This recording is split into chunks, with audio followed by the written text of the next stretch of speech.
Rio de Janeiro, également connue sous le nom de Cidade Maravilhosa, qui signifie ville merveilleuse, est une ville touristique les plus prisées au monde. Sous le regard protecteur de la 7e merveille du monde, la beauté de la ville et la culture de ses 6 millions de cariocas séduisent des millions de touristes chaque année.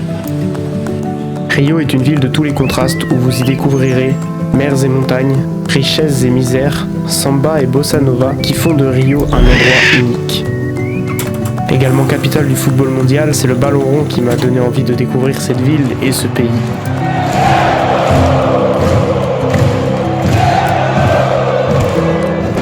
En janvier dernier, j'ai eu la chance de réaliser mon rêve et d'y travailler pendant un petit peu plus d'1 mois. Aujourd'hui, je vais vous donner quelques conseils en me basant sur mon expérience, si vous aussi, vous souhaitez un jour partir à la découverte de la ville merveilleuse. Bonjour à tous et bienvenue dans cette première vidéo face caméra. Si aujourd'hui je réalise cette vidéo, c'est tout simplement pour revenir sur mon expérience que j'ai pu vivre à Rio en janvier dernier. Dans un premier temps, je vous conseillerai des lieux à visiter à Rio. Puis je vous parlerai du logement à Rio, où est-ce que vous pouvez vous loger.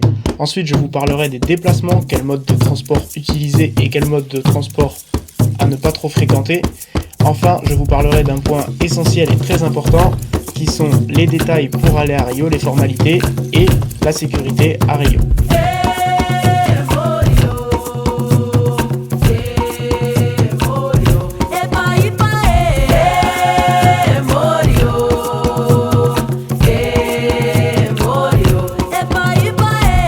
On commence donc cette vidéo avec les activités que vous pouvez réaliser à Rio. Donc déjà pour vous donner une petite ordre d'idée, Rio c'est 1200 km² de superficie, c'est gigantesque. À titre de comparaison, Paris c'est 105 km² de superficie et on trouve déjà ça assez grand.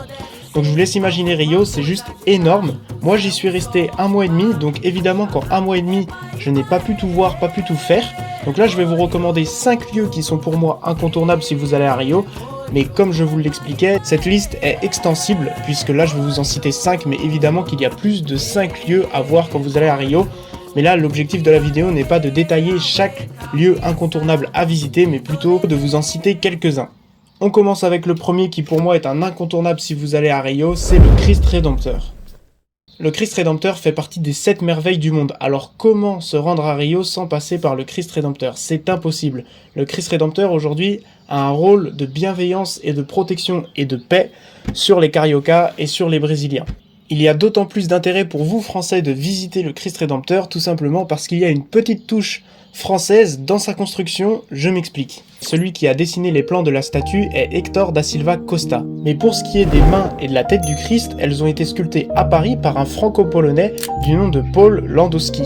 Pardon si je prononce mal son nom de famille. Il y a par ailleurs un autre mystère qui circule autour des mains du Christ Rédempteur, puisque les mains en fait ont été sculptées à partir des mains d'une vraie personne, d'une femme. C'est-à-dire qu'il y a quelque part dans le monde une femme, ses mains ont servi de modèle pour construire l'une des 7 merveilles du monde, mais cette personne ne s'est jamais déclarée, ou alors elle-même ne sait pas que ses mains ont servi à ça. Pendant longtemps, on a cru que c'était une musicienne brésilienne, mais sur son lit de mort, elle a avoué que tout ça n'était que du pipeau. Donc à l'heure où je vous parle, on ne sait toujours pas à qui ces mains appartiennent, si ce n'est au Christ Rédempteur. Pour cette visite, je vous recommande de vous y rendre tôt le matin, puisqu'il y a énormément de touristes à aller voir ce monument mondial. Donc je vous recommande d'y aller tôt le matin. Cela vous permettra peut-être, je dis bien peut-être, d'éviter un bain de foule, parce que même dès l'heure d'ouverture, il y a beaucoup de gens à attendre pour voir ce symbole mondial. En numéro 2, le Maracanã. Le Maracanã est un stade mythique au Brésil et dans le monde du football. D'une part parce qu'il a accueilli des légendes du football comme Ronaldo ou Pelé, mais aussi parce que pendant longtemps ça a été un des plus grands stades au monde pouvant accueillir jusqu'à 200 000 spectateurs. La fois où il y a eu le plus de monde dans ce stade, c'est lors de la finale de la Coupe du Monde 1950 opposant le Brésil à l'Uruguay. Il y avait alors environ 200 000 personnes. Je sais pas si vous vous rendez compte, mais 200 000 personnes, c'est comme si vous mettiez toute la population du Havre associée à une bonne partie de la population de la ville d'Agen dans un même stade. Je vous laisse donc imaginer l'ambiance, ça devait être incroyable. Donc lors de cette finale 1950 opposant le Brésil à l'Uruguay, tous les ingrédients étaient réunis pour que le Brésil décroche sa première Coupe du Monde. Mais malheureusement, le destin en aura décidé autrement, puisque le Brésil s'est incliné 2-1 et cette finale a été perçue comme un désastre national. On raconte qu'une personne s'est suicidée du Maracanã juste après la finale et que 3 autres personnes sont décédées d'un infarctus. Maracaná recibió entonces las lágrimas de 250.000 personas que minutos antes tenían la certeza absoluta de la victoria. inconsolable comme un certain Dondinho, brésilien qui n'avait pas pu se rendre au stade et qui écoutait le match derrière sa radio.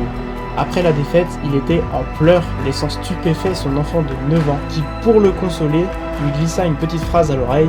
« T'inquiète pas papa, un jour je vais gagner une Coupe du Monde pour toi. » Si je vous raconte cette histoire, ce n'est pas un hasard, puisque cet enfant en question n'est autre qu'une des futures légendes du football brésilien et du football mondial, Pelé. Le reste appartient à l'histoire. En tout cas, moi je vous recommande d'aller visiter le Maracanã et d'assister à un match de foot où vous pourrez voir soit Flamengo, soit Fluminense. Même pour les personnes qui ne sont pas des grands fans de foot, je vous conseille d'y aller, tout simplement pour profiter de la ferveur qu'il y a dans ce stade. C'est juste incroyable, vous allez voir des vieux, des très jeunes, des gamins danser, c'est juste une ambiance incroyable, chair de poule garantie. On passe au troisième lieu. Pour le troisième lieu, j'ai choisi le quartier de Santa Teresa. Santa Teresa est un quartier chic à Rio, qui se situe un petit peu plus dans les terres sur une colline et qui est donc accessible par un tramway. Je vous recommande d'aller visiter ce quartier puisque c'est un quartier où de nombreux artistes y résident et vous allez comprendre pourquoi, puisque les ruelles sont très colorées, il y a beaucoup de street art là-bas, c'est magnifique. Et de plus, comme c'est un quartier qui se situe sur une colline, vous avez une vue imprenable sur Rio. Si vous vous rendez également au quartier de Santa Teresa, je vous recommande vivement de faire un tour par l'escalier le plus populaire du Brésil, qui est l'escalier Selarón. C'est un escalier qui est connu dans le monde entier et qui a été conçu par Jorge Selarón. Cet escalier en fait relie le quartier de Lapa et le quartier de Santa Teresa. Pour la 4e excursion de votre séjour au Brésil, je vous recommande la favela Rocinha. Pour découvrir la culture locale, je vous recommande vivement d'aller faire un tour dans une favela, notamment la favela Rocinha qui est une des favelas les plus emblématiques du Brésil et la plus emblématique de Rio. Alors concernant cette excursion, sur internet vous allez trouver beaucoup d'avis très controversés. Certaines personnes vont vous dire qu'aller visiter une favela c'est de faire du voyeurisme, et d'autres vont vous dire que c'est tout simplement beaucoup trop dangereux pour les touristes de vous aventurer dans ces quartiers là-bas, puisque ce sont des quartiers qui ont comme image la drogue, les armes, le danger. Moi je vous conseille vivement d'aller visiter les favelas parce que ce sont des gens qui n'ont jamais été pris en considération par l'État brésilien et de voir qu'aujourd'hui certains touristes s'y intéressent parce que là-bas il y a une énergie incroyable, vous allez pouvoir y découvrir de nombreuses choses comme la samba, comme la capoeira. Vous avez aussi de très bonnes adresses dans les favelas pour déguster de la feijoada qui est le plat typique de Rio. Donc je vous recommande vivement d'aller dans ces lieux. En plus de ça, de découvrir une culture, vous allez pouvoir participer à l'enrichissement des populations locales, qui oui sont des gens souvent très pauvres. Et donc le tourisme permet d'enrichir ces gens-là, de faire fonctionner l'économie de la favela. Donc je vous recommande vivement d'aller faire un tour dans une favela. Alors visiter une favela, c'est oui, mais il faut le faire correctement. Je m'explique. Je sais que quand j'étais à Rio, il y avait des personnes qui organisaient des visites dans la favela, c'est-à-dire que dans la favela, il y a une rue principale et des petites ruelles. L'idéal, c'est de prendre son temps, de monter avec la voiture dans la rue principale, ensuite d'aller dans les petites ruelles, de rencontrer les populations locales, de laisser les locaux faire les visites de la favela, bien sûr en les rémunérant, c'est toujours très important pour eux, mais je sais qu'il y a aussi d'autres types de visites qui sont beaucoup moins éthiques et beaucoup moins acceptables sur le plan moral. Je sais qu'il y a des voitures par exemple qui vont monter la rue principale, qui vont s'arrêter de temps en temps, ouvrir les fenêtres, faire des photos et repartir, parce que sans doute c'est des gens qui ont des clichés sur les favelas mais qui veulent quand même aller voir. Là ça fait pour le coup très voyeurisme et c'est extrêmement déplacé. Quand on visite une favela, on ne visite pas un zoo.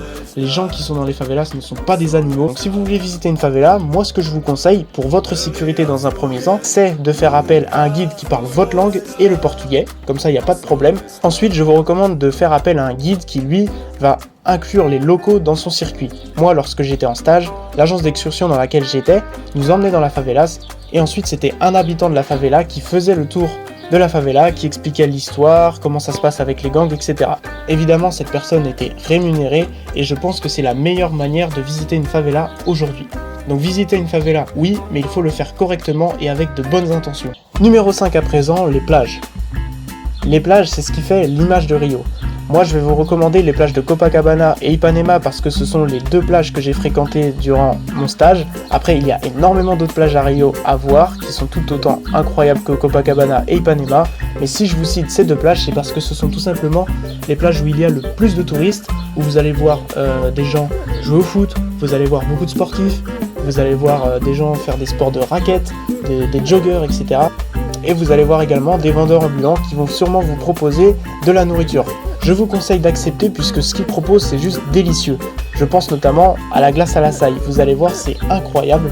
L'açaï, en fait, c'est un fruit qui vient du Pérou et qui est très bon pour la santé, pour la circulation sanguine, pour la peau, etc. C'est un fruit qui est excellent et que donc on remplit ça dans un petit verre. Ensuite, on rajoute de la banane, des fraises, un petit peu de chocolat, ça dépend de vos goûts. Et c'est juste excellent, surtout quand il fait chaud. Donc vraiment, je vous conseille d'acheter un petit peu ce qu'on essaye de vous vendre sur la plage. Vous allez voir, il n'y a pas de piège, c'est juste excellent.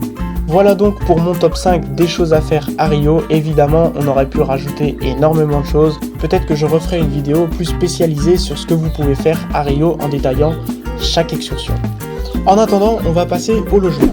Alors déjà, pour les logements, partez d'une idée assez simple, c'est qu'à Rio, les logements sont très chers, où que vous soyez. Alors évidemment, dans certains quartiers, ça va être plus ou moins cher, mais de base, ça reste assez cher. Maintenant, comment savoir où vous logez? Eh bien c'est simple, pour ça il faut vous poser une question, c'est qu'est-ce que vous recherchez? Si vous recherchez du confort, mais un quartier un petit peu dynamique quand même, je vous recommande Copacabana ou Ipanema. Ce sont les quartiers où il y a le plus de touristes à venir. Ce sont des quartiers où il y a énormément de sécurité, puisqu'il y a beaucoup la police. Néanmoins, ça n'empêche pas qu'il y ait de nombreux vols sur les plages. Ce sont des quartiers où vous pourrez retrouver beaucoup de confort, parce qu'il y a de nombreux hôtels, mais qui restent dynamiques, avec de nombreux bars et restaurants. Si vous voulez passer un séjour en sortant un petit peu des sentiers battus, je vais vous recommander Santa Teresa. Santa Teresa, comme je vous l'expliquais tout à l'heure, c'est un des lieux incontournables à visiter à Rio, mais c'est également un quartier où vous pouvez y vivre. Le seul inconvénient de Santa Teresa, c'est que c'est un petit peu plus dans les terres, c'est un petit peu moins bien accessible. Il faudra souvent utiliser le tramway du quartier, puisque, comme je vous le disais, c'est un quartier qui est sur une colline, donc ça monte pas mal. Il faudra souvent également utiliser le Uber ou le taxi pour se déplacer, donc ça engendre des frais supplémentaires. Donc au niveau de l'accessibilité, c'est pas top, mais ça reste un quartier incroyable. Enfin, si vous souhaitez vivre une expérience atypique en découvrant un maximum la population locale, je vous recommande la favela.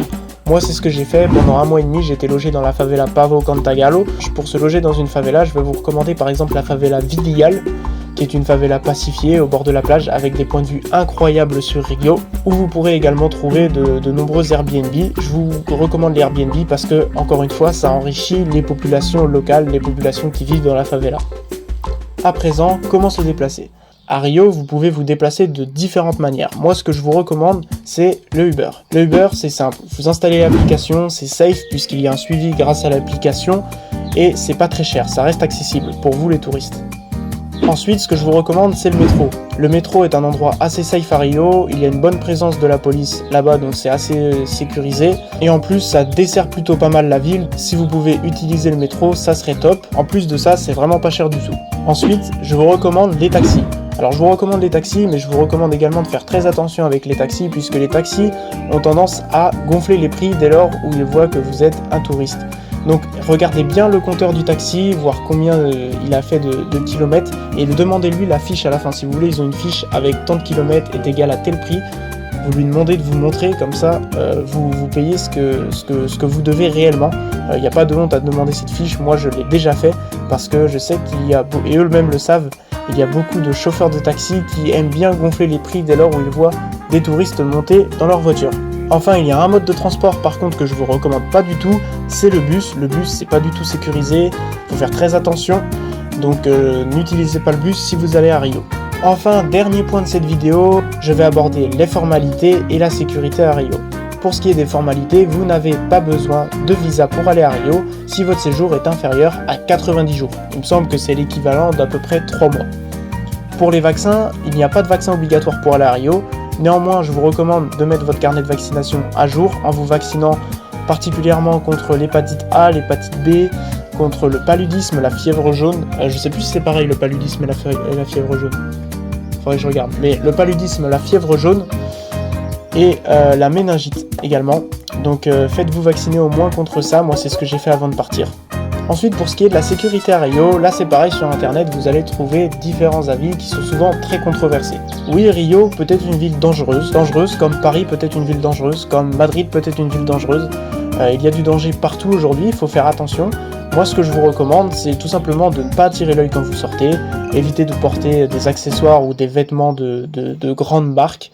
Quand vous allez à la plage par exemple, allez-y simplement avec votre maillot de bain, vos claquettes, et votre serviette avec de la crème solaire évidemment. Évitez de vous balader avec le téléphone dans la main, etc. Rangez vos affaires. Ce qui est très pratique également quand vous allez à Rio est le système de bananes.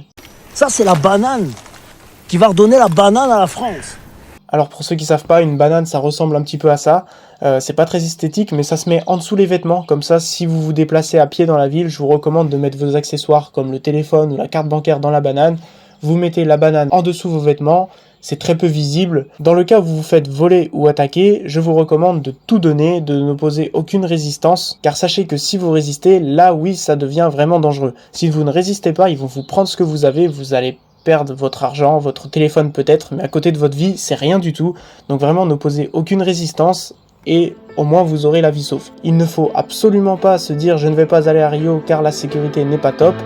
Moi, j'y suis allé pendant 1 mois et demi, je ne parlais pas le portugais, j'y suis allé avec ma caméra, mon micro, mon drone, mon ordinateur, mon téléphone, de l'argent, ma carte bancaire. Je me suis déjà baladé avec un petit peu tout ça, mais tout en faisant en sorte que ça soit pas visible, en prenant un maximum de précautions, et je n'ai jamais eu de problème. Alors oui, j'ai peut-être eu de la chance d'un côté, mais d'un autre côté, je pense que Rio n'est pas si dangereux que ce qu'on peut voir sur internet. C'est plus le Rio des années 70-80, où là, pour le coup, c'était vraiment plus dangereux. La vidéo touche à sa fin, j'espère que cette première vidéo en face caméra vous aura plu. Si vous avez des questions ou quoi que ce soit, vous pouvez m'envoyer un message sur Instagram, ou m'écrire en commentaire, ou m'envoyer un mail, ou je ne sais trop quoi. Tous les coordonnées se trouvent dans la description. En tout cas, merci beaucoup d'avoir suivi la vidéo jusqu'à présent, et à très bientôt.